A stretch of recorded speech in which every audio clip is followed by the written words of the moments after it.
ನಮಸ್ಕಾರ ಸ್ನೇಹಿತರೆ.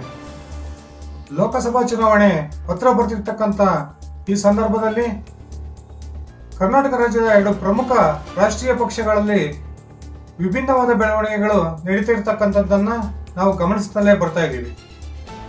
ಕಳೆದ ವಿಧಾನಸಭಾ ಚುನಾವಣೆಯಲ್ಲಿ ಹೀನಾಯ ಸೋಲನ್ನು ಕಂಡಿದ್ದಂತಹ ಭಾರತೀಯ ಜನತಾ ಪಕ್ಷ ಇದೀಗ BY ವಿಜಯೇಂದ್ರ ಅವರು ನೂತನ ಬಿಜೆಪಿಯ ರಾಜ್ಯಾಧ್ಯಕ್ಷರಾದ ನಂತರ ಹೊಸ ಚೈತನ್ಯದೊಂದಿಗೆ ಪಕ್ಷ ಸಂಘಟನೆಯಲ್ಲಿ ತೊಡಗಿಕೊಂಡಿರ್ತಕ್ಕಂಥದ್ದನ್ನ ನಾವೆಲ್ಲ ನೋಡ್ತಾನೆ ಬಂದಿದ್ದೀವಿ. ಆದರೆ ಭರ್ಜರಿ 135 ಶಾಸಕರ ಬಲವನ್ನು ಹೊಂದಿರತಕ್ಕಂಥ ಕಾಂಗ್ರೆಸ್ ದಿನದಿಂದ ದಿನಕ್ಕೆ ಬಹುದೊಡ್ಡ ಭಿನ್ನಮತದತ್ತ ಸಾಗ್ತಾ ಇರತಕ್ಕಂಥದ್ದನ್ನು ಕೂಡ ನಾವು ನೋಡ್ತಾನೆ ಬಂದಿದ್ದೀವಿ. BY ವಿಜಯೇಂದ್ರ ರಾಜ್ಯಾಧ್ಯಕ್ಷರಾದ ನಂತರ ಸ್ವರಗಿ ಸುಣ್ಣವಾಗಿದ್ದಂತಹ ಬಿಜೆಪಿಗೆ ಒಂದು ಹೊಸ ಚೈತನ್ಯವನ್ನ ತಂದುಕೊಟ್ಟಿದ್ದಾರೆ ಅಂತಾನೆ ಹೇಳ್ಬೋದು.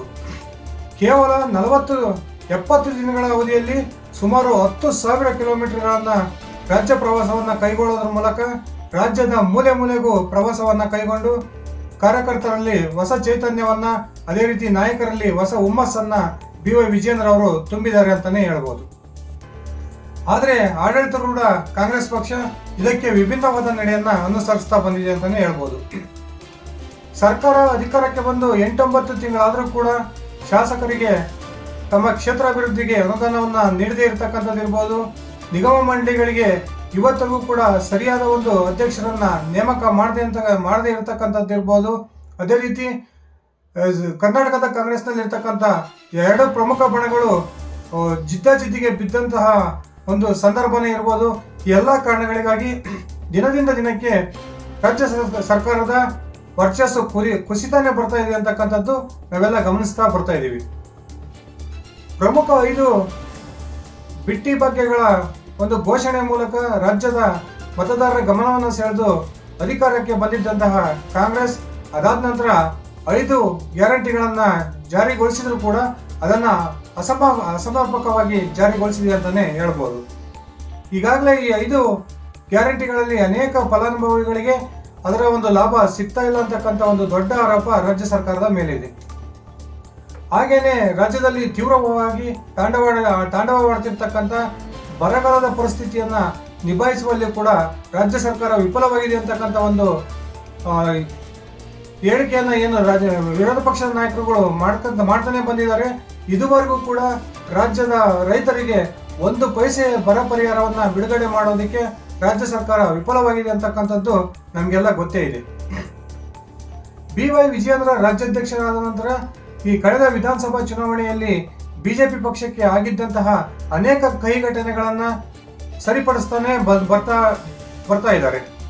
ಹಾಗೇನೆ ಕಳೆದ ವಿಧಾನಸಭಾ ಚುನಾವಣೆಯಲ್ಲಿ ಪಕ್ಷವನ್ನು ತೊರೆದು ಕಾಂಗ್ರೆಸ್ ಹಾಗೂ ಇನ್ನಿತರ ಪಕ್ಷಗಳಿಗೆ ಹೋಗಿದ್ದಂತಹ ಒಬ್ಬೊಬ್ಬ ಮುಖಂಡನನ್ನ ಭೇಟಿ ಮಾಡೋದ್ರ ಮೂಲಕ ಪುನಃ ಮತ್ತೆ ಮರಳಿ ಬಿಜೆಪಿ ಪಕ್ಷಕ್ಕೆ ಸೇರ್ಪಡೆ ಮಾಡಿಕೊಳ್ತಕ್ಕಂಥ ಒಂದು ಕಾರ್ಯಕ್ಕೆ ಚಾಲನೆಯನ್ನು ಕೊಟ್ಟಿದ್ದಾರೆ. ಈ ನಿಟ್ಟಿನಲ್ಲಿ ಈಗಾಗಲೇ ಅನೇಕ ನಾಯಕರು ಬಿಜೆಪಿಗೆ ಮರು ಸೇರ್ಪಡೆ ಆಗಿರೋದನ್ನ ನಾವು ಗಮನಿಸಬಹುದು. ಈ ಹೆಸರಿಗೆ ಮಾತ್ರ ಈ ಬಾರಿ ನಾವು ಕರ್ನಾಟಕದಲ್ಲಿ 20 ಲೋಕಸಭಾ ಕ್ಷೇತ್ರಗಳನ್ನ ಗೆಲ್ತೀವಿ ಅಂತಕ್ಕಂಥ ಮಾತನ್ನ ಹೇಳುವ ಕಾಂಗ್ರೆಸ್ ಆ ನಿಟ್ಟಿನಲ್ಲಿ ಖಂಡಿತವಾಗಲೂ ಕೂಡ ಕಾರ್ಯಪ್ರವೃತ್ತವಾಗಿಲ್ಲ ಅಂತಾನೆ ಹೇಳ್ಬೋದು.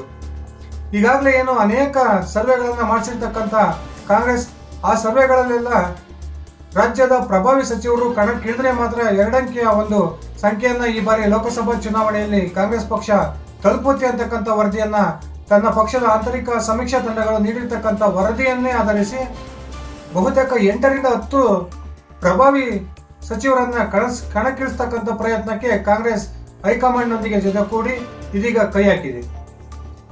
ಆದರೆ ಈ ಒಂದು ಪ್ರಯತ್ನಕ್ಕೆ ತೀವ್ರ ವಿರೋಧವನ್ನು ವ್ಯಕ್ತಪಡಿಸ್ತಿರ್ತಕ್ಕಂಥ ಪ್ರಮುಖ ಸಚಿವರು, ಅದರಲ್ಲೂ ಕೂಡ ಸಿದ್ದರಾಮಯ್ಯ ಬಣದಲ್ಲಿ ಗುರುತಿಸಿಕೊಂಡಿರ್ತಕ್ಕಂಥ ಅತ್ಯಂತ ಪ್ರಭಾವಿ ಸಚಿವರುಗಳು, ಅದರಲ್ಲೂ ಕೂಡ ಅಹಿಂದ ನಾಯಕರುಗಳು ಇದೀಗ ನೇರವಾಗಿ ಕಾಂಗ್ರೆಸ್ನ ಹೈಕಮಾಂಡ್ಗೆ ಸೆಡ್ ಹೊಡೆಯೋದ್ರ ಮೂಲಕ ನಾವು ಯಾವುದೇ ಕಾರಣಕ್ಕೂ ಕೂಡ ಲೋಕಸಭಾ ಚುನಾವಣೆಗೆ ಸ್ಪರ್ಧೆ ಮಾಡೋದಿಲ್ಲ ಅಂತಕ್ಕಂಥ ಹೇಳಿಕೆಯನ್ನ ಕೊಡ್ತಾನೆ ಬಂದಿದ್ದಾರೆ. ಈ ಒಂದು ಬೆಳವಣಿಗೆ ಇನ್ನೂ ಒಂದು ಮುಂದಿನ ಹಂತಕ್ಕೆ ಹೋಗಿ ಬಹುತೇಕ ಕಾಂಗ್ರೆಸ್ ಸರ್ಕಾರದ ಬುಡನೆ ಅಗಲಾಡ್ತಾ ಇದೆ ಅಂತಕ್ಕಂಥ ಅನುಮಾನ ಬರೋದು ಈ ಒಂದು ಸಂದರ್ಭದಲ್ಲಿ ಸಹಜವಾಗಿದೆ.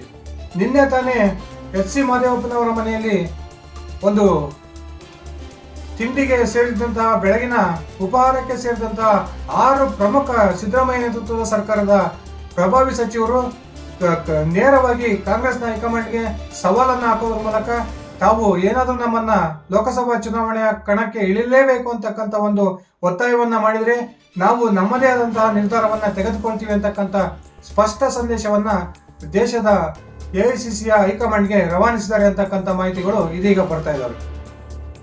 ಆದರೆ ಕಳೆದ 6-7 ವರ್ಷಗಳಿಂದ ಯಡಿಯೂರಪ್ಪ ಮತ್ತು ಅವರ ಪುತ್ರರ ವಿರುದ್ಧ ಗುಡುತ್ತಾನೆ ಬಂದಿದ್ದಂತಹ ಕರ್ನಾಟಕದ ಹಿಂದೂ ಹುಲಿ ಅಂತಾನೆ ಪ್ರಖ್ಯಾತಿಯನ್ನು ಪಡೆದಿರ್ತಕ್ಕಂಥ ಬಸವನಗೌಡ ಪಾಟೀಲ್ ಯತ್ನಾಳ್ ಅವರನ್ನ ಇಂದು ದೆಹಲಿಯ JP ನಡ್ಡಾ ಅವರ ನೇತೃತ್ವದಲ್ಲಿ ಪ್ರಹ್ಲಾದ್ ಜೋಶಿ ಅವರ ಒಂದು ಕಚೇರಿಯಲ್ಲಿ ಭೇಟಿ ಮಾಡೋದ್ರ ಮೂಲಕ BY ವಿಜಯೇಂದ್ರ ಅವರು ಬಹುತೇಕ ತಮ್ಮ ಹಾಗೂ ಯತ್ನಾಳ್ ಅವರ ನಡುವೆ ಇದ್ದಂತಹ ಭಿನ್ನಮತವನ್ನ ಕೂತು ಮಾತಾಡೋದ್ರ ಮೂಲಕ ಬಗೆಹರಿಸಿಕೊಂಡಿದ್ದಾರೆ ಅಂತಕ್ಕಂಥ ಒಂದು ಸ್ಪಷ್ಟ ಸೂಚನೆ ಇದೀಗ ದೆಹಲಿಯ ಮೂಲಗಳಿಂದ ಬರ್ತಾ ಇದ್ದಾವೆ. ಈ ರೀತಿ ಸ್ನೇಹಿತರೆ, ಬಿಜೆಪಿ ಅಪರೂಪದ ಒಗ್ಗಟ್ಟನ್ನ ಪ್ರದರ್ಶನ ಮಾಡೋದ್ರ ಮೂಲಕ ಲೋಕಸಭಾ ಚುನಾವಣೆಗೆ ಭರ್ಜರಿ ತಯಾರಿಯಲ್ಲಿ ತೊಡಗಿದ್ರೆ 135ಕ್ಕೂ ಹೆಚ್ಚು ಸ್ಥಾನಗಳನ್ನು ಗೆದ್ದಿದ್ದಂತಹ ಕಾಂಗ್ರೆಸ್ ಪ್ರತಿ ಹಂತದಲ್ಲೂ ಕೂಡ ಒಂದು ದೊಡ್ಡ ರೀತಿಯ ಭಿನ್ನಮತಕ್ಕೆ ಎಡೆ ಮಾಡಿಕೊಳ್ಳೋದ್ರ ಮೂಲಕ ಮುಂಬರ್ತಕ್ಕಂಥ ಲೋಕಸಭಾ ಚುನಾವಣೆಯಲ್ಲಿ ಬಹುತೇಕ ಸೋಲನ್ನು ಒಪ್ಕೊಂಡಿದೆ ಅಂತಕ್ಕಂಥ ಒಂದು ಭಾವನೆ ರಾಜ್ಯದ ಮತದಾರರಲ್ಲಿ ಬರ್ತಾ ಇದೆ ಅಂತಕ್ಕಂಥ ಒಂದು ಮಾತನ್ನ ಹೇಳ್ಬೋದಾಗಿದೆ. ಹೌದು ಸ್ನೇಹಿತರೆ, ಈಗಾಗಲೇ ಕಾಂಗ್ರೆಸ್ನಲ್ಲಿ ಅನೇಕ ಬಣಗಳು ನಿರ್ಮಾಣವಾಗಿರ್ತಕ್ಕಂಥದ್ದು.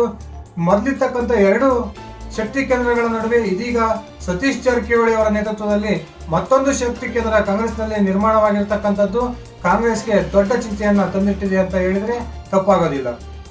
ಈ ಎಲ್ಲ ಬೆಳವಣಿಗೆಗಳ ನಡುವೆ ಬಹುತೇಕ ಬಿಜೆಪಿ ಹಾಗೂ JDS ಮೈತ್ರಿಕೂಟ ಕರ್ನಾಟಕದ ಲೋಕಸಭಾ ಸ್ಥಾನಗಳಲ್ಲಿ ಸುಮಾರು 25ಕ್ಕೂ ಹೆಚ್ಚು ಸ್ಥಾನಗಳನ್ನ ಗೆಲ್ಲುತ್ತೆ ಅಂತಕ್ಕಂಥ ಒಂದು ಏನು ಸರ್ವೆ ರಿಪೋರ್ಟ್ಗಳು ಬಂದಿದ್ದಾವೆ. ಆ ಸರ್ವೆ ರಿಪೋರ್ಟ್ಗಳನ್ನ ಆಧರಿಸಿ ಇದೀಗ ಬಿಜೆಪಿ JDS ನೇತೃತ್ವದ ಒಂದು ಮೈತ್ರಿಕೂಟದ ಪಕ್ಷಗಳು ಅತ್ಯಂತ ಹುಮ್ಮಸ್ಸಿನಿಂದ ಲೋಕಸಭಾ ಚುನಾವಣೆಯ ತಯಾರಿಯಲ್ಲಿ ತೊಡಗಿದ್ದಾವೆ. ಆದರೆ ಕೇವಲ 2ರಿಂದ 3 ಲೋಕಸಭಾ ಸ್ಥಾನಗಳನ್ನ ಕಾಂಗ್ರೆಸ್ ಗೆಲ್ಲೋದಕ್ಕಷ್ಟೇ ಸಾಧ್ಯ ಅಂತಕ್ಕಂಥ ಒಂದು ಸರ್ವೆ ವರದಿಯನ್ನ ಬಂದ ನಂತರ ಕಾಂಗ್ರೆಸ್ ಇದೀಗ ಅತ್ಯಂತ ದೊಡ್ಡ ಚಿಂತೆಗೆ ಈಡಾಗಿದೆ ಅಂತಾನೆ ಹೇಳ್ಬೋದು. ಹೌದು ಸ್ನೇಹಿತರೆ, ಬಿಜೆಪಿಯಲ್ಲಿ ನಡೀತಿರ್ತಕ್ಕಂಥ ಈ ಉತ್ತಮವಾದ ಬೆಳವಣಿಗೆ, ಅದೇ ರೀತಿ ಕಾಂಗ್ರೆಸ್ನಲ್ಲಿ ನಡೀತಿರ್ತಕ್ಕಂಥ ಈ ಅಹಿತಕರ ಬೆಳವಣಿಗೆಗಳು ಖಂಡಿತವಾಗಲೂ 2 ಪಕ್ಷದ ಮೇಲೆ ಪರಿಣಾಮ ಬೀರೋದ್ರಲ್ಲಿ ಯಾವುದೇ ಒಂದು ಅನುಮಾನ ಇಲ್ಲ.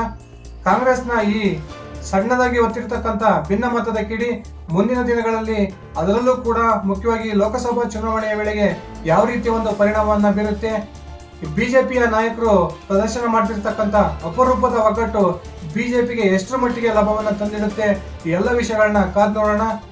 ಇದಿಷ್ಟಾಗಿತ್ತು ಸ್ನೇಹಿತರೆ ನನ್ನ ಇವತ್ತಿನ ವಿಡಿಯೋ. ನಾನು ಕೊಟ್ಟಿರ್ತಕ್ಕಂಥ ಮಾಹಿತಿ ನಿಮ್ಗೆ ಇಷ್ಟ ಆಗಿದ್ರೆ ದಯವಿಟ್ಟು ಈ ವಿಡಿಯೋಗೆ ಲೈಕ್ ಮಾಡಿ, ಶೇರ್ ಮಾಡಿ, ಕಮೆಂಟ್ ಮಾಡಿ. ಅದೇ ರೀತಿ ನೀವಿನ್ನು ನನ್ನ ಇಟ್ಗೆ ಮತ್ತು ಯೂಟ್ಯೂಬ್ ಚಾನಲ್ಗೆ ಸಬ್ಸ್ಕ್ರೈಬ್ ಆಗಿಲ್ಲ ಅಂದರೆ ದಯವಿಟ್ಟು ಈಗಲೇ ಸಬ್ಸ್ಕ್ರೈಬ್ ಮಾಡಿಕೊಂಡು ಬೆಲ್ ಬಟನ್ ಅನ್ನು ಕ್ಲಿಕ್ ಮಾಡಿ. ಧನ್ಯವಾದಗಳು ಸ್ನೇಹಿತರೆ, ಶುಭ ದಿನ.